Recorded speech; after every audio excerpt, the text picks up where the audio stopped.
রাম,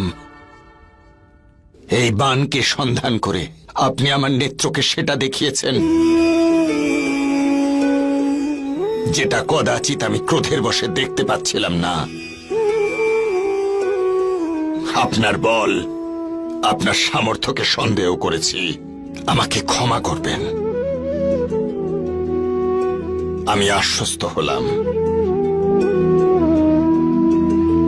কিন্তু আমার মনের দ্বন্দ্ব কে দূর করবে?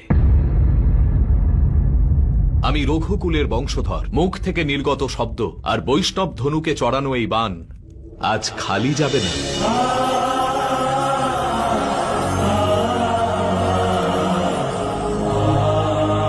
আপনার কথাতেই আমি এই ধনুকে আমার বান চড়িয়েছি। তাহলে এবার আপনিই বলুন,